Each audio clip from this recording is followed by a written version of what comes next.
জীবনে যদি কোনো মুসিবত আসে, কোনো বিপদ আসে, কোনো সমস্যা আসে, সঙ্গে সঙ্গে সে যদি ইন্না লিল্লাহি ওয়া ইন্না ইলাইহি রাজিউন পড়ে এবং আরেকটা দোয়া পড়ে, আল্লাহুম্মা আজুরনি ফি মুসিবাতি ওয়াখলুফ লি খায়রাম মিনহা, আল্লাহ আমার যে বিপদ হয়েছে এই বিপদের বিপরীতে এর বিনিময়ে আপনি আমাকে সওয়াব দিয়েন, বিনিময় দিয়েন, এবং বিপদে আমার যে ক্ষতি হলো আপনি এর চাইতে ভালো কিছু দিয়ে আমাকে পোষায় দিয়েন।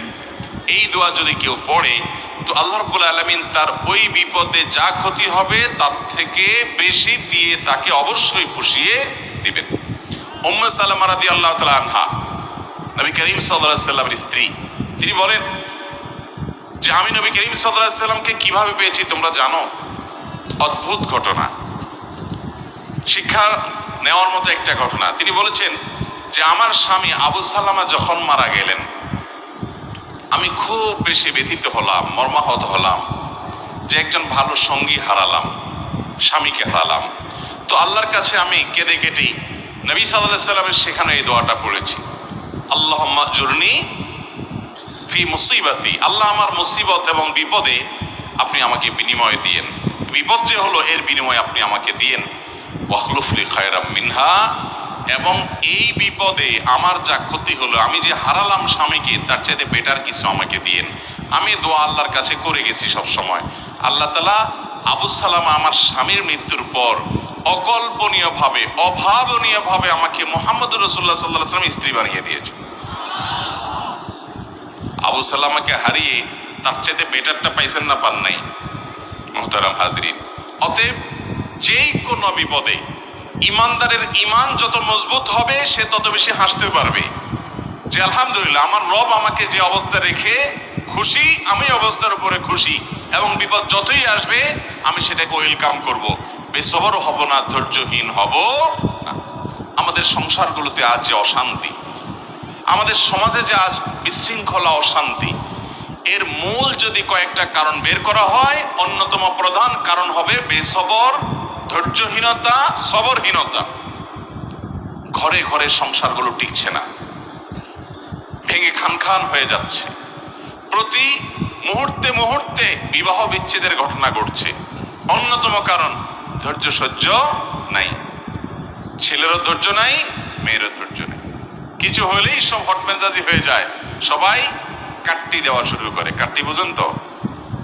আপনাদের এলাকায় কি বলে? দোস্ত দোস্ত একটু অভিমান হলে, রাগারাগি হলে বলে না তোর সাথে কাট্টি, এই যে তোর সাথে আর কথা নাই।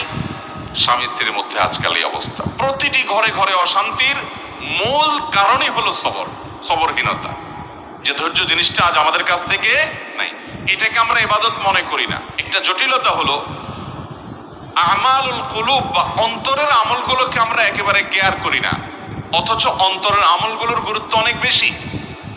আমরা বাহ্যিক আমলকে গুরুত্ব দিই, নামাজ পড়া বাহ্যিক আমল, সিয়াম পালন করা বাহ্যিক আমল, যাকাত দেওয়া বাহ্যিক আমল, তেলাওয়াত করা বাহ্যিক আমল, এগুলো বাহ্যিক অঙ্গ প্রত্যঙ্গ দিয়ে, চোখ মুখ হাত পা এগুলো দিয়ে করতে হয়। কিছু আমল আছে যে আমলগুলো অন্তরের ভেতরে লালন করতে হয়, এগুলো দেখা যায় না। এর ভিতরে সবর অন্যতম। এই আমলটা যদি কেউ করতে পারে, ভেতরে যদি ধৈর্যটা আনতে পারে, এটা নিজের সঙ্গে নিজে সংগ্রাম করে করতে হয়, এর জন্য লড়াই করতে হয়, এর জন্য আত্ম সমালোচনা করতে হয়, নিজের হিসাব মিলাতে হয় যে আমি মানুষটা কতটা ধৈর্যশীল, কতটা ধৈর্যহীন, আমি কতটা হটমেজাজি হই, বউয়ের সাথে কয়বার আমি বদমেজাজি দেখাই। ওই হিসাবে তিনি চিন্তা করবেন স্বামীর সাথে কয়বার তিনি বদমেজাজি করেন, প্রতিদিনের হিসাব মিলাবেন, এরপর তিনি নিজের যোগ বিয়োগ করে নিজেকে সংশোধনের চেষ্টা করবেন। আমরা চেষ্টা করবো তো ইনশাআল্লাহ। আল্লাহ রাব্বুল আলামিন আপনাকে, আমাকে, আমাদের সবাইকে সবরকারী মানুষদের কাতারে শামিল হওয়ার তৌফিক দান করুন। মুহতারাম হাজিরিন, নবী করিম সাল্লাল্লাহু আলাইহি ওয়াসাল্লাম তিনি তার সাহাবায়ে কেরামকে সবরের প্রশিক্ষণ দিয়েছেন। এমন কিছু সাহাবী সঙ্গী তিনি পেয়েছেন যারা ধৈর্যের রুদ্রমূর্ত প্রতীক ছিলেন। তারা এরকম দৃষ্টান্ত ছিলেন যে তাদের ধৈর্য, এক একজনের সবরকে আমরা যদি অ্যানালাইসিস করি তো বিশাল বড় বড় হিস্ট্রি হয়ে যাবে, অনেক বড় দাস্তান হয়ে যাবে। শুধুমাত্র এক একজন সাহাবীর সবরকে যদি আপনি অ্যানালাইসিস করেন, গবেষণা করেন। আজ মুসলমানদের মধ্যে এটার বড় বেশি অভাব, বড় বেশি অভাব। সবর করার চেষ্টা করবো তো ইনশাআল্লাহ। মুশকিল হলো আমরা যারা বদমেজাজ, আমাদের সবর কিভাবে আসবে? আমরা অনেকে চেষ্টা করি কিন্তু ধৈর্য ধারণ করতে পারি না। ওই যে ডায়রিয়ার রোগের মতো ডাইরেক্ট হয়ে যায়, হুটহাট করে যাতা বলে ফেলি, পরে আফসোস করি। তো সবর আনার জন্য কিছু আমল আছে ভাইরা।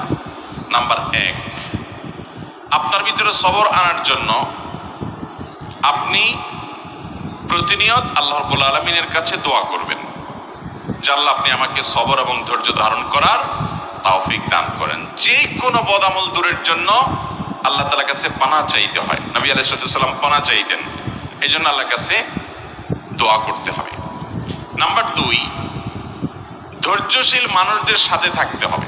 কিছু মানুষ আছে দেখবেন যে তুফান হয়ে গেছে কিন্তু উনি ঠান্ডা মাথায় সবকিছু ডিল করছেন, অস্থির হচ্ছেন না, হুলস্থুল করছেন না, এবং খুব ঠান্ডা মাথায় উনি শান্ত মেজাজে সব কিছু ডিল করে ফেলছেন, সব কিছু সমাধান করে ফেলছেন।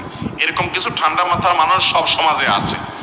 এই মানুষগুলোকে খুঁজে খুঁজে বের করে এদের সাথে থাকবেন। দেখবেন যে আপনি যেটার কারণে আগুন হয়ে যেতেন, উনি সেটার ব্যাপারে দেখবেন যে একেবারে ঠান্ডা পানির মতো শীতল, উনি একেবারে অস্থিরতা দেখাচ্ছেন না। এরকম মানুষগুলোর সোহবত এবং সান্নিধ্য আপনাকে সবরকারী হতে সহায়তা করবে। এটা সব দিকেই পাবেন। কিছু না কিছু মানুষ পাবেন যে তারা খুব বেশি সবর করতে পারে, তাদের মধ্যে আত্মনিয়ন্ত্রণ ক্ষমতা অনেক বেশি। তাদের সান্নিধ্যে যত বেশি থাকবেন তত বেশি আপনার মধ্যে এই সবর করার মানসিকতা আসবে ইনশাআল্লাহ। নাম্বার 3, যদি কখনো আপনার রাগ দেখানোর মতো পরিস্থিতি তৈরি হয়, আপনি নিজেকে বলবেন ঠিক আছে রাগ দেখাবা তুমি, কিন্তু এখন না, একটু পরে, একটু পরে। যদি কিছু সময় ক্ষেপণ করতে পারেন, এরপরে যদি রাগ করেনও, সেই রাগটা হবে ব্যালেন্সের রাগ, সেটাতে বেসবরির কোনো কিছু থাকবে না, একেবারে সেটা দেখবেন যে ভারসাম্য সাথে আপনি একেবারে রাগ করতে পারবেন, যে রাগে ক্ষতিকর কিছু হবে না। আর যদি যখন হট মেজাজ হলো না এখনই আমি এটা দেখে ছাড়বো, তাহলে শেষ আপনি, আর সামনে আগাইতে পারবেন।